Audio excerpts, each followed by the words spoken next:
Jonah chapter 1 begins with God calling Jonah to go to Nineveh and warn them of their wickedness. Jonah, however, disobeys and flees toward Tarshish. A great storm arises, endangering the ship.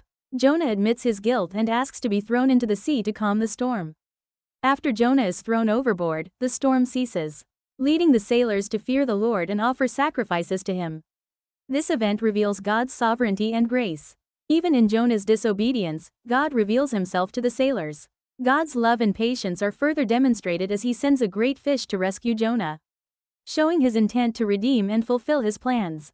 Jonah chapter 2 highlights Jonah's prayer from the belly of the great fish, showcasing his repentance and God's mercy.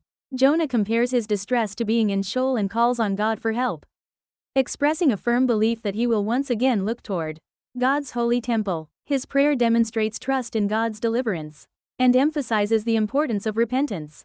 It shows that even in dire circumstances, turning back to God in faith leads to redemption. God's heart is revealed as one that cherishes life and seeks to restore those who turn to him in humility. Jonah chapter 3 recounts Jonah's obedience to God's command to deliver a message of repentance to Nineveh. He declared, 40 more days and Nineveh will be overturned. The people of Nineveh believed God, proclaimed a fast, and wore sackcloth in repentance. Even the king humbled himself, left his throne, and called for national fasting and prayer. Observing their genuine repentance, God relented from his anger and spared Nineveh. This chapter teaches us the profound importance of true repentance and showcases God's boundless mercy as he forgives and restores those who turn back to him with sincere hearts.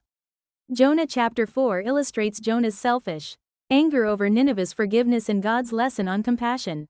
Through the plant, God demonstrated the value of life and his deep mercy.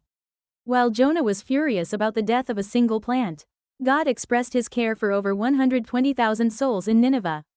This highlights the vast and inclusive nature of God's grace. Jonah chapter 4 calls us to accept God's will and to move beyond narrow perspectives, learning to understand and share in the boundless mercy of the Creator.